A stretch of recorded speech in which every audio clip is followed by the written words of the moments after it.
എല്ലാവർക്കും സ്റ്റോറി സ്പേസിലേക്ക്, ഈ കഥയെഴുത്തിലേക്ക് സ്വാഗതം. ചാനലിന്റെ ഐക്കണിൽ തൊട്ട് പ്ലേലിസ്റ്റ് സെലക്ട് ചെയ്താൽ ചാനലിൽ മുൻപ് വായിച്ച കഥകൾ നിങ്ങൾക്ക് കേൾക്കാവുന്നതാണ്. സിന്ദബാദ് എന്ന നാവികന്റെ കഥ ഷഹർസാദ് തുടർന്നു. അടുത്ത ദിവസം ചുമട്ടുകാരൻ സിന്ദബാദും മറ്റു കൂട്ടുകാരും എത്തിയപ്പോൾ സഞ്ചാരി സിന്ദബാദ് തന്റെ കഥ പറയാൻ തുടങ്ങി. എന്റെ ചങ്ങാതിമാരെ, 6ാമത്തെ യാത്ര കഴിഞ്ഞപ്പോൾ ഇനിയൊരു സാഹസത്തിന് ഞാൻ ഇല്ലെന്ന് തീർച്ചപ്പെടുത്തിയതാണ്. എല്ലാ അപകടങ്ങളിൽ നിന്നും ജീവനും കൊണ്ട് ഞാൻ രക്ഷപ്പെട്ടു. ഇനിയൊരു പരീക്ഷണം വേണ്ട. പ്രായവും കൂടി വരികയല്ലേ. ഞാനിപ്പോൾ ബാഗ്ദാദിൽ വെച്ച് ഏറ്റവും ധനികനാണ്. ഖലീഫ കൂടെ കൂടെ എന്നെ ക്ഷണിച്ചു വരുത്തി പഴയ കഥകൾ കേൾക്കാറുണ്ട്. ഇങ്ങനെയൊക്കെയാണെങ്കിലും എന്റെ മനസ്സ് വീണ്ടും ഒരു കടൽ യാത്രയ്ക്കായി മോഹിച്ചു. വിദേശ രാജ്യങ്ങൾ സന്ദർശിക്കാനും വ്യാപാരികളുമായി കൂട്ടുകൂടാനും പുത്തൻ വൃത്താന്തങ്ങൾ അറിയാനുമുള്ള മോഹം. അങ്ങനെ കടൽ യാത്ര പോകാനുള്ള തീരുമാനമെടുത്ത ശേഷം കടൽ വ്യാപാരത്തിന് വിലപിടിച്ച സാമാനങ്ങളും ചരക്കുകളും ഭാണ്ഡങ്ങളിലാക്കി കെട്ടി ബാഗ്ദാദ് സിറ്റിയിൽ നിന്ന് ഞാൻ ബസ്രയിലേക്ക് പുറപ്പെട്ടു. അവിടെ ഒരു കപ്പൽ യാത്രയ്ക്കൊരുങ്ങി നിൽക്കുന്നതായി ഞാൻ കണ്ടു. ധാരാളം വ്യാപാരികളും അതിലുണ്ട്. ഞാൻ ആ കപ്പലിൽ കയറി അവരുമായി ചങ്ങാത്തം സ്ഥാപിച്ചു. കാറ്റ് അനുകൂലമായിരുന്നതുകൊണ്ട് ഞങ്ങൾ തമാശ പറഞ്ഞു പൊട്ടിച്ചിരിച്ച് യാത്ര ആഹ്ലാദകരമാക്കി. പക്ഷേ സീൻ എന്ന ദ്വീപിൽ നിന്നും ഏതാണ്ട് ഒരാഴ്ചത്തെ അകലത്തിലെത്തിയപ്പോൾ ഒരു കൊടുങ്കാറ്റും ശക്തിയായ മഴയും ഒന്നിച്ചു വന്നു. ആപത്തൊഴിവാക്കാൻ ഞങ്ങൾ ദൈവത്തോട് പ്രാർത്ഥിക്കാൻ തുടങ്ങി. കപ്പിത്താൻ കുപ്പായം തെറുത്തു കയറ്റി കൊടിമരത്തിന് മുകളിൽ കയറി 4 ദിക്കിലേക്ക് നോക്കിയിട്ട് നിരാശനായി താഴെ ഇറങ്ങി ദുഃഖിച്ചിരുന്നു.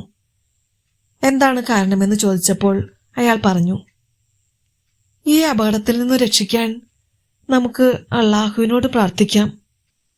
കടലൊഴുക്കിൽപ്പെട്ട കപ്പൽ ഏറ്റവും അപകടം പിടിച്ച സ്ഥലത്തേക്ക് പായുകയാണ്. കപ്പിത്താൻ തന്റെ പെട്ടി തുറന്ന് ഒരു ചെറിയ പട്ടുസഞ്ചി എടുത്തു. ഭസ്മം പോലുള്ള ഏതോ പൊടി കയ്യിൽ തട്ടി വെള്ളത്തിൽ കുഴച്ചു. അത് മണപ്പിച്ചു നോക്കി. ഒരു ചെറിയ പുസ്തകം തുറന്ന് ഏതാനും പുറം വായിച്ചു. ഒടുവിൽ പറഞ്ഞു, എന്റെ സംശയം ശരിയാണെന്ന് ഈ പുസ്തകം പറയുന്നു. അങ്ങ് ചക്രവാളത്തിൽ കാണുന്ന വൻകരയിൽ ഭീകരജീവികളും ഘോര സർപ്പങ്ങളുമാണുള്ളത്. ഈ കടലിൽ കപ്പലുകളെപ്പോലും വിഴുങ്ങുന്ന മത്സ്യങ്ങളുണ്ട്. അതുകൊണ്ട് നമുക്കൊന്നും ചെയ്യാനാവില്ല. പരസ്പരം യാത്ര പറഞ്ഞ് മരിക്കാൻ തയ്യാറായിക്കോളൂ. ഞങ്ങൾ ഭയന്ന് വിറച്ച് അന്ത്യനിമിഷം പ്രതീക്ഷിച്ച് കപ്പലിന്റെ മുകൾ തട്ടിൽ നിന്നു. പെട്ടെന്ന് കപ്പൽ മേലോട്ടുയർന്ന് അതേ വേഗത്തിൽ താഴെ വീണു. ഇടിമുഴക്കത്തിനേക്കാൾ വലിയ ഒരു ആർത്തനാദം കടലിനടിയിൽ നിന്ന് കേട്ടു. വെള്ളം തിളച്ചു മറിഞ്ഞു. ഒരു വലിയ കടൽ ജീവി ഞങ്ങളുടെ നേർക്ക് പാഞ്ഞു വന്നു. അതിന്റെ പിന്നാലെ അതിനേക്കാൾ വലിയ ഒരെണ്ണം. അതിനു പിന്നിൽ ഏറ്റവും വലിയ 3ാമതൊരു ജീവി. പിന്നിൽ വന്നത് പെട്ടെന്ന് കുതിച്ചു ചാടി പാതാളം പോലുള്ള വായ് തുറന്ന് കപ്പലിന്റെ 3/4 ഭാഗം അകത്താക്കി.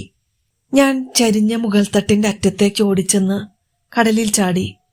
അടുത്ത ക്ഷണത്തിൽ ജീവി കപ്പൽ മുഴുവനും വായിലൊതുക്കി കൂട്ടുകാരോടൊപ്പം അഗാധതയിൽ മറഞ്ഞു. കപ്പലിൽ നിന്നും തെറിച്ചു വീണ ഒരു പലക കഷ്ണത്തിൽ എനിക്ക് പിടുത്തം കിട്ടി. ഞാൻ അതിൽ ഞാന്നുകിടന്ന് തുഴഞ്ഞു. കാറ്റും തിരയും എന്നെ തള്ളി നീക്കി. പേടിയും വിശപ്പും ദാഹവും മൂലം വല്ലാത്ത ദയനീയാവസ്ഥയിലായിരുന്നു ഞാൻ. എന്റെ മണ്ടൻ പ്രവൃത്തികളോർത്ത് ഞാൻ സ്വയം ശകാരിച്ചു. സുഖകരമായ ജീവിതത്തിന് ശേഷം എന്റെ മനസ്സും അടുത്തതിന്റെ ഫലം. ഞാൻ ആത്മഗതമായി പറഞ്ഞു, അല്ലയോ സിന്ദബാദ്, അല്ലയോ സഞ്ചാരി, നീ ഒരിക്കലും പശ്ചാത്തപിക്കില്ല. അതുകൊണ്ട് തന്നെയാണ് എപ്പോഴും കഷ്ടപ്പാടുകൾ സഹിക്കേണ്ടി വരുന്നത്. എന്തു സംഭവിച്ചാലും നീ കടൽ യാത്ര ഉപേക്ഷിക്കില്ല. ഞാൻ ഉപേക്ഷിക്കുന്നു എന്ന് നീ പറയുന്നത് ശുദ്ധ നുണയാണ്. അപ്പോൾ എല്ലാം ക്ഷമയോടെ സഹിക്കുക. സത്യമായും നീ അനുഭവിക്കുന്നതെല്ലാം നീ അർഹിക്കുന്നത് തന്നെയാണ്. അതിനുശേഷം വൃക്ഷലതാദികളും നീർച്ചോലകളും നിറഞ്ഞ വലിയൊരു ദ്വീപിൽ ഞാൻ വന്നണഞ്ഞു. അവിടെ കരയ്ക്കു കയറി ഞാൻ ധാരാളം പഴവും ശുദ്ധജലവും കഴിച്ചപ്പോൾ ആരോഗ്യവും ഓജസ്സും തിരിച്ചു കിട്ടിയതുപോലെ എനിക്ക് തോന്നി. മനസ്സിന് വല്ലാത്ത ആശ്വാസം അനുഭവപ്പെട്ടു. അവിടെ കുറച്ചുനേരം ഞാൻ ചുറ്റിക്കറങ്ങി. അപ്പുറത്ത് ശുദ്ധജലം ഒഴുകുന്ന വലിയൊരു പുഴ ഞാൻ കണ്ടു. ഭയങ്കര ഒഴുക്കാണതിന്. അപ്പോൾ മുൻപ് ഞാൻ കെട്ടിയുണ്ടാക്കിയ ചങ്ങാടത്തെക്കുറിച്ച് ഓർത്തുപോയി. അതുപോലൊരു ചങ്ങാടമുണ്ടാക്കണം. ഈ ദുർഘടത്തിൽ നിന്ന് അതിലൂടെ ഒരുപക്ഷെ രക്ഷപ്പെടാൻ പറ്റിയേക്കാം. ഞാൻ രക്ഷപ്പെട്ടാൽ ഇനി ഒരിക്കലും കടൽ യാത്രയ്ക്ക് പോകില്ലെന്ന് സർവശക്തനായ അള്ളായോട് ശപഥം ചെയ്യും. ഞാൻ മരിച്ചാൽ എല്ലാം ശാന്തമായി പര്യവസാനിക്കും. ഈ കഷ്ടപ്പാടുകളെല്ലാം എന്നേക്കുമായി തീരും. ഞാൻ എഴുന്നേറ്റ് വലിയ മരക്കൊമ്പുകൾ ശേഖരിച്ചു. എല്ലാം കരുത്തുറ്റ ചന്ദനമരങ്ങളായിരുന്നു. പടർന്നു കിടക്കുന്ന വള്ളിച്ചെടികൾ പറിച്ചെടുത്ത് മെടഞ്ഞ് കയറുണ്ടാക്കി. അതുകൊണ്ട് ചന്ദന മരത്തടികൾ കൂട്ടിക്കെട്ടി ഒരു ചങ്ങാടമുണ്ടാക്കി. ആശയോടെ ഞാൻ പറഞ്ഞു, ദൈവാനുഗ്രഹത്താൽ എനിക്ക് രക്ഷപ്പെടാൻ കഴിയട്ടെ. ഞാൻ ചങ്ങാടത്തിൽ കയറി ഒഴുക്കിനനുസരിച്ച് നീങ്ങി. 3 ദിവസങ്ങൾ അപ്രകാരം കഴിഞ്ഞു. ഭീതിയും വിശപ്പും എന്നെ തളർത്തി. ദാഹിക്കുമ്പോൾ പുഴവെള്ളം കുടിച്ചു. ഒടുവിൽ ഉയരമുള്ള ഒരു മലയിലാണ് ഞാൻ ചെന്നുപെട്ടത്. അവിടുന്ന് പുഴ ഒരു വെള്ളച്ചാട്ടമായി താഴേക്ക് പതിക്കുകയാണ്. ഞാൻ അത് കണ്ട് ഭയന്നു. ജീവൻ അപകടത്തിലാണെന്ന് എനിക്ക് ബോധ്യമായി. ഗത്യന്തരമില്ലാത്തതിനാൽ ഞാൻ ചങ്ങാടത്തിൽ മുറുകെ പിടിച്ചിരുന്നു. തീരത്തിറങ്ങാൻ ശ്രമിച്ചു നോക്കിയെങ്കിലും ശക്തമായ പ്രവാഹത്തിൽപ്പെട്ട് ആർച്ചുപോലെ ഭൂഗർഭത്തിലേക്ക് ഞാൻ പതിച്ചു. ഞാൻ സർവേശ്വരനോട് അന്ത്യപ്രാർത്ഥന നടത്തി. എന്തായാലും അല്പനിമിഷങ്ങൾക്കു ശേഷം ചങ്ങാടം തുറസായ ഒരു സ്ഥലത്തേക്ക് ഒഴുകിയെത്തി. എന്റെ മുന്നിൽ പരന്നുകിടക്കുന്ന വിശാലമായൊരു താഴ്വര ഞാൻ കണ്ടു. വേദനയില്ലാത്ത മരണത്തിനായി ദൈവത്തോട് പ്രാർത്ഥിച്ചുകൊണ്ട് ഞാൻ കണ്ണുകൾ ഇറുക്കിയടച്ചു. പെട്ടെന്ന് ചങ്ങാടത്തിന്റെ ഗതി നിലച്ചതുപോലെ തോന്നി. കണ്ണു തുറന്നു നോക്കിയപ്പോൾ അത് ഒരു വലിയ വലയ്ക്കുള്ളിൽ കുടുങ്ങിയിരിക്കുകയാണ്. കരയിൽ നിന്നവർ വലയെറിഞ്ഞ് ചങ്ങാടത്തിന്റെ പ്രയാണം തടഞ്ഞു. അവർ ചങ്ങാടത്തോടൊപ്പം എന്നെ വലിച്ച് കരയിലാക്കി. ഞാൻ മൃതപ്രായനായി കിടന്നു. നരച്ച താടിക്കാരനായ ഒരു വൃദ്ധൻ വിനയപൂർവ്വം എന്നെ സ്വാഗതം ചെയ്തു. ഉണങ്ങിയ വസ്ത്രം കൊണ്ട് പുതപ്പിച്ചപ്പോൾ എനിക്ക് ആശ്വാസം തോന്നി. പിന്നെ അയാൾ എന്നെ കുളിമുറിയിലേക്ക് കൊണ്ടുപോയി. സർബത്തും സുഗന്ധതൈലവും മറ്റും തന്നു. കുളി കഴിഞ്ഞെത്തിയപ്പോൾ അയാൾ സ്വന്തം വീട്ടിലേക്ക് എന്നെ കൊണ്ടുപോയി. അയാളുടെ വീട്ടുകാർ എന്നെ സന്തോഷപൂർവ്വം സ്വീകരിച്ചു. സുഖകരമായൊരു സ്ഥലത്തിരുത്തി രുചികരമായ ഭക്ഷണപദാർത്ഥങ്ങൾ വിളമ്പിത്തന്നു. ഞാൻ വയറു നിറയെ ആഹാരം കഴിച്ച് എന്നെ രക്ഷിച്ചതിന് സർവശക്തനായ ഈശ്വരനോട് നന്ദി പറഞ്ഞു. അതിനുശേഷം അയാളുടെ ഭൃത്യന്മാർ എനിക്ക് കൈ കഴുകാനായി ചൂടുവെള്ളം കൊണ്ടുതന്നു. പരിചാരികമാർ കൈ തുടയ്ക്കുവാനായി സിൽക്ക് തുണിയുമായി എത്തി. ഞാൻ കൈകളും മുഖവും തുടച്ചു. വൃദ്ധൻ എനിക്ക് വേണ്ടി അയാളുടെ വീട്ടിൽ ഒരു മുറി ഒഴിച്ചു തന്നു. അയാളുടെ ഭൃത്യന്മാരെയും അടിമപ്പെൺകുട്ടികളെയും എന്നെ ശുശ്രൂഷിക്കാൻ ഏൽപ്പിച്ചു. എന്റെ എല്ലാ ആവശ്യങ്ങളും നിറവേറ്റാൻ അവർ സദാ സന്നദ്ധരായിരുന്നു. അതീവ ശ്രദ്ധയോടെ അവർ എന്നെ സേവിച്ചു. 3 ദിവസം അയാളുടെ അതിഥിയായി ഞാൻ അവിടെ താമസിച്ചു. എനിക്ക് പൂർണ്ണ സുഖമായെന്ന് ഉറപ്പു വന്നപ്പോൾ വൃദ്ധൻ അടുത്തു വന്നിരുന്ന് ഇങ്ങനെ പറഞ്ഞു, നിങ്ങൾക്ക് അസുഖമൊന്നുമില്ലല്ലോ? ആ ജലപാതത്തിൽ നിന്ന് നിങ്ങളെ രക്ഷിക്കാൻ കഴിഞ്ഞതിന് അള്ളാഹുവിനോട് ഞാൻ നന്ദി പറയുന്നു. നിങ്ങൾ ആരാണെന്നും എവിടെ നിന്നാണ് വരുന്നതെന്നും പറയാമോ? എന്റെ ജീവൻ രക്ഷിച്ചതിന് ആ നല്ല മനുഷ്യനോട് ഞാൻ നന്ദി പറഞ്ഞു.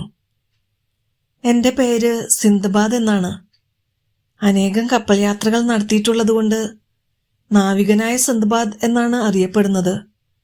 യാത്രകൾക്കിടയിൽ എനിക്കുണ്ടായ അനുഭവങ്ങൾ വിചിത്രവും അവിശ്വസനീയവുമാണ്.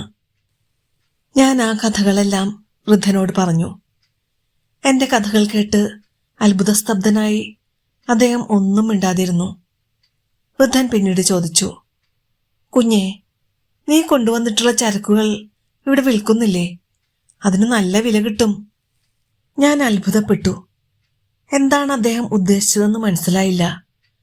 ഉടുതുണി പോലും നഷ്ടപ്പെട്ട എനിക്ക് വിൽക്കാൻ ഒന്നുമില്ലല്ലോ. എങ്കിലും കിട്ടിയ സന്ദർഭം മുതലാക്കാമെന്ന് വിചാരിച്ച് ഞാൻ സമ്മതം മൂളി. ശരി, അങ്ങനെയാകാം. വില പേശുന്ന കാര്യം ഞാൻ ഏറ്റു. നീ ചന്തയിലേക്ക് എന്നോടൊപ്പം വന്നാൽ മാത്രം മതി.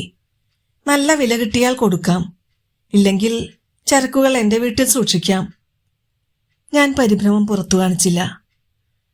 താങ്കളുടെ ഇഷ്ടം പോലെ ചെയ്തോളൂ, എന്റെ ജീവൻ രക്ഷിച്ചത് അങ്ങാണ് എന്ന് പറഞ്ഞ് ഞങ്ങൾ ചന്തയിൽ പോയി. അവിടെ എത്തിയപ്പോൾ എന്റെ അത്ഭുതം ഇരട്ടിച്ചു. കച്ചവടക്കാരും ദല്ലാൾമാരും എന്റെ ചങ്ങാടം വളഞ്ഞിരിക്കുന്നു. അവർ ഓരോന്ന് പറഞ്ഞു തലകുലുക്കുന്നുമുണ്ട്. അല്ലാ, എത്ര നല്ല ചന്ദനം! ഇത്രയും നല്ല ചന്ദനമരം ഞാൻ കണ്ടിട്ടേയില്ല. വൃദ്ധൻ എന്റെ തകർന്ന ചങ്ങാടത്തിന്റെ കൂട്ടിയിട്ടിരുന്ന ചന്ദനത്തടി കഷ്ണങ്ങൾ കടലോരത്ത് നിന്ന് കൊണ്ടുവന്ന് ദല്ലാളിനെ കൊണ്ട് ലേലം ചെയ്യിക്കുകയാണ്. അപ്പോൾ വ്യാപാരികൾ എത്തി മത്സരിച്ച് വിളിച്ച് അതിന്റെ വില 1000 ദിനാർ വരെ എത്തി. ഒരാൾ 2000 പറഞ്ഞു, മൂന്നാമതൊരാൾ 3000 വിളിച്ചു. 10000 വരെ ആയപ്പോൾ ദല്ലാൾ എന്നെ നോക്കി. ഈ വിലയ്ക്ക് കൊടുക്കുകയില്ല, ഞാൻ പറഞ്ഞു. കുഞ്ഞേ, ഇപ്പോൾ കമ്പോളം അത്ര മെച്ചമല്ല. ഈ വിലയ്ക്ക് കരാറാക്കാം, ഇല്ലെങ്കിൽ 100 ദിനാർ കൂടി ഞാൻ തരാം. 10100 ദിനാറിന് ഞാൻ വാങ്ങാം, വൃദ്ധൻ പറഞ്ഞു. ശരി, അല്ലാഹുവിന്റെ പേരിൽ അങ്ങേക്കായതുകൊണ്ട് മാത്രം ഞാൻ വിൽക്കാം. ഉടനെ വൃദ്ധൻ അടിമകളെ കൊണ്ട് തടിച്ചുമപ്പിച്ച് ഗോഡൌണിലേക്ക് കൊണ്ടുപോയി. വീട്ടിലെത്തിയ ഉടൻ തുക മുഴുവൻ എനിക്ക് തന്നു. ഞാനത് ഒരു പെട്ടിയിൽ പൂട്ടിവെച്ചു. അന്ന് ഭക്ഷണത്തിനിരുന്നപ്പോൾ വൃദ്ധൻ എന്നോട് പറഞ്ഞു, എന്റെ കുട്ടി, ഞാനൊരു കാര്യം പറഞ്ഞാൽ അനുസരിക്കുമോ? എന്താണെങ്കിലും പറയൂ, ഞാൻ പറഞ്ഞു. അയാൾ പറയാൻ തുടങ്ങി. എനിക്ക് വയസ്സായി, പുത്രന്മാരില്ല, ഒരു പുത്രി മാത്രമേയുള്ളൂ. അതിസുന്ദരിയാണവൾ. എന്റെ കാലം കഴിഞ്ഞാൽ ഈ സ്വത്തെല്ലാം അവൾക്കുള്ളതാണ്. നീ ഞങ്ങളോടൊപ്പം താമസിക്കുമെങ്കിൽ അവളെ നിനക്ക് വിവാഹം കഴിച്ചു തരാം. എന്റെ സ്വത്തും അധികാരവും നിനക്കു ലഭിക്കും. ഞാൻ തലകുനിച്ച് നിശബ്ദനായി നിന്നു. അദ്ദേഹം തുടർന്നു, എന്റെ മോനെ, നിന്റെ ക്ഷേമം മാത്രമാണ് എന്റെ ലക്ഷ്യം. ഞാൻ പറയുന്നതനുസരിച്ചാൽ നിനക്കവളെ ഉടനെ ലഭിക്കും. നീ എന്റെ മകനാകുകയും ചെയ്യും. എന്റെ പക്കലുള്ളതും ഇനി വരാൻ പോകുന്നതുമായ എല്ലാ സമ്പത്തിന്റെയും അധിപൻ നീയായിരിക്കും. നിനക്ക് സ്വന്തം നാട്ടിലേക്ക് പോകാൻ താല്പര്യമുണ്ടെങ്കിൽ ആരും നിന്നെ തടയില്ല. നിന്റെ സ്വത്ത് വിൽക്കാൻ നിനക്ക് അവകാശമുണ്ടായിരിക്കും. നിന്റെ ഇഷ്ടം പോലെ ചെയ്യൂ. ഞാൻ മറുപടി നൽകി. അങ്ങ് എനിക്കെന്റെ അച്ഛനെ പോലെയാണ്. എന്റെ ജീവൻ രക്ഷിച്ചത് അങ്ങാണ്. അതുകൊണ്ട് ഞാൻ എന്തു ചെയ്യണമെന്ന് തീരുമാനിക്കേണ്ടത് നിങ്ങളാണ്. ഞാൻ പറഞ്ഞത് കേട്ട് വൃദ്ധന് വളരെ സന്തോഷമായി. അദ്ദേഹം ഉടനെ ന്യായാധിപനെയും സാക്ഷികളെയും വരുത്തി തന്റെ മകളെ എന്നെക്കൊണ്ട് വിവാഹം ചെയ്യിച്ചു. തുടർന്ന് വിഭവസമൃദ്ധമായ സദ്യ നടന്നു. ഒടുവിൽ വധുവിന്റെ സമീപത്തേക്ക് ഞാൻ ആനയിക്കപ്പെട്ടു. അതീവ സുന്ദരിയായിരുന്നു അവൾ. സ്വഭാവഗുണത്തിലും ഒട്ടും മോശമല്ലായിരുന്നു.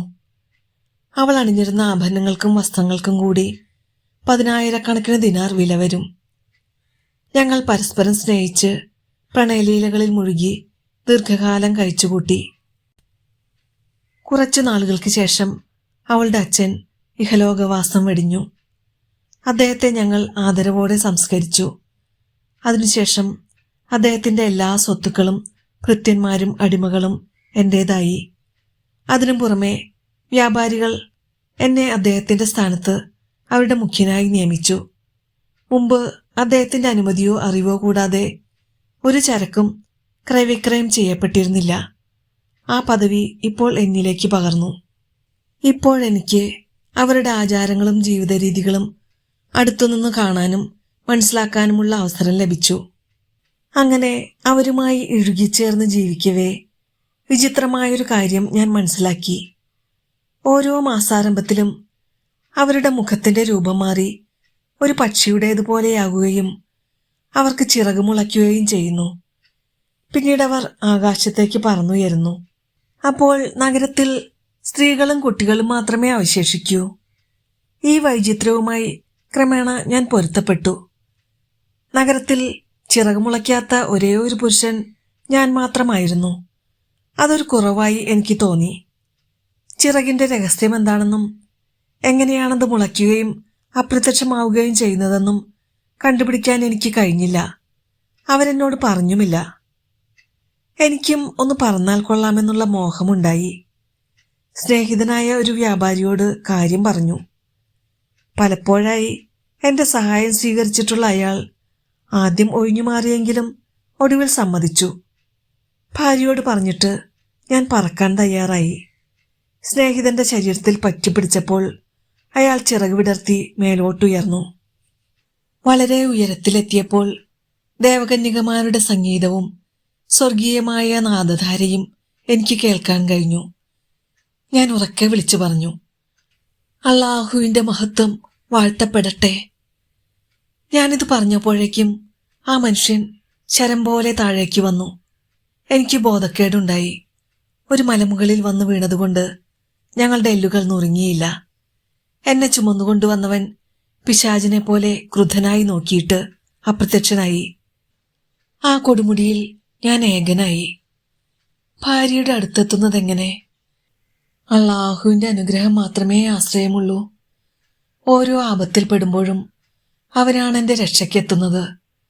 ഞാൻ മലമുകളിലെ ഒരു പാറപ്പുറത്തിരുന്ന് രക്ഷാമാർഗത്തെപ്പറ്റി ചിന്തിച്ചു. അപ്പോൾ 2 ബാലന്മാർ അടുത്തു വന്നു. ഓരോരുത്തരുടെയും കയ്യിൽ സ്വർണ്ണ നിർമ്മിതമായ ഓരോ ദണ്ടുണ്ടായിരുന്നു. ഞാൻ എഴുന്നേറ്റ് അവർക്ക് ശാന്തി നേർന്നു. അവർ പ്രത്യഭിവാദനം ചെയ്തപ്പോൾ ഞാൻ ചോദിച്ചു, അല്ലാഹു നിങ്ങളെ അനുഗ്രഹിക്കട്ടെ. കുട്ടികളെ, നിങ്ങൾ ആരാണ്? ഇവിടെ എന്തു ചെയ്യുന്നു? ഞങ്ങൾ സർവശക്തനായ അള്ളാഹയുടെ സേവകരാണ്. ഈ മലയിൽ താമസിക്കുന്നു. അവർ എനിക്കൊരു സ്വർണവടി സമ്മാനിച്ച് സ്വന്തം വഴിക്ക് പോയി. ഞാൻ സ്വർണവടി കയ്യിലെടുത്ത് അവരെക്കുറിച്ച് ചിന്തിച്ചുകൊണ്ട് മലയോരത്തുകൂടെ നടന്നു. അപ്പോഴതാ ഒരു പാറയിടുക്കിൽ ഒരു വലിയ സർപ്പം ഒരാളെ വിഴുങ്ങിക്കൊണ്ടിരിക്കുന്നത് കണ്ടു. അയാളുടെ ഉടൽ 3/4 ഭാഗവും പാമ്പിന്റെ വായ്ക്കുള്ളിലാണ്. അയാൾ അപേക്ഷിച്ചു, യാത്രക്കാരാ, എന്റെ ജീവൻ രക്ഷിക്കണേ. നിങ്ങൾക്ക് ഞാൻ പ്രത്യുപകാരം ചെയ്യാം. ഞാൻ ഓടിച്ചെന്ന് സ്വർണവടി കൊണ്ട് പാമ്പിനെ ആഞ്ഞടിച്ചു. അടിയേറ്റ് അത് ചത്തുപോയി. എന്നിട്ട് ആ മനുഷ്യനെ പാമ്പിന്റെ വായിൽ നിന്ന് പുറത്തു വരാൻ ഞാൻ സഹായിച്ചു. സൂക്ഷിച്ചു നോക്കിയപ്പോഴാണ് എനിക്ക് മനസ്സിലായത് അയാൾ എന്നെ മലമുകളിൽ ഉപേക്ഷിച്ചു പോയ വ്യാപാരിയാണെന്ന്. എനിക്ക് ദേഷ്യം വന്നു. ഇങ്ങനെയാണോ സ്നേഹിതനോട് പെരുമാറേണ്ടത്? ഞാൻ ചോദിച്ചു. എന്റെ ജീവൻ രക്ഷിച്ചതിന് ഞാൻ നിങ്ങൾക്ക് നന്ദി പറയുന്നു. നിങ്ങൾക്കറിഞ്ഞുകൂടാത്ത ഒരു കാര്യം കൂടി പറഞ്ഞു തരാം.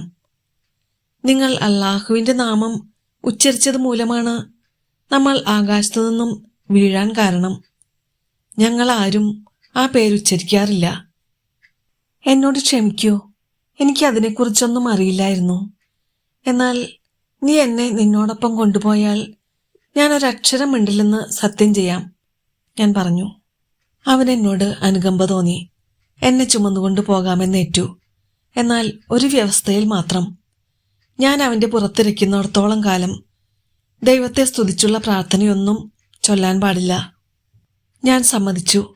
എന്റെ സുഹൃത്ത് എന്നെ പുറത്തു കയറ്റി മുമ്പത്തെ പോലെ ആകാശത്തേക്ക് പറന്നുയർന്നു. ഒടുവിൽ ഞങ്ങളുടെ നഗരത്തിലെത്തി. എന്നെ സ്വന്തം വീട്ടിൽ ഇറക്കിവിട്ടു. എന്റെ ഭാര്യ എന്നെ സ്വീകരിക്കാനായി ഓടിയെത്തി. ഞാൻ സുരക്ഷിതനായി തിരിച്ചെത്തിയതിൽ ആഹ്ലാദിച്ചുകൊണ്ട് അവൾ പറഞ്ഞു, അവരോടൊപ്പം പുറത്തു പോകുന്നത് സൂക്ഷിച്ചു വേണം. അവർ ചെകുത്താന്മാരുടെ കൂടപ്പിറപ്പുകളാണ്. ഇവരുടെ ഇടയിൽ നിന്ന് നമുക്ക് പോകാം. അപ്പോൾ നിന്റെ അച്ഛൻ ഇവിടെ താമസിച്ചതെങ്ങനെയാണ്? ഞാൻ ചോദിച്ചു. എന്റെ അച്ഛൻ ഇവരുടെ ഗോത്രത്തിൽപ്പെട്ടതല്ല. ഇവരെപ്പോലെയല്ല ജീവിച്ചതും. അച്ഛൻ മരിച്ചുപോയതുകൊണ്ട് നമുക്ക് ഈ വീടും സ്വത്തുമെല്ലാം വിറ്റ് ഇവിടെ നിന്ന് താമസം മാറ്റാം. നമുക്ക് ബാഗ്ദാദിൽ പോയി സുഖമായി ജീവിക്കാം. ഭാര്യ പറഞ്ഞത് ഞാൻ സമ്മതിച്ചു.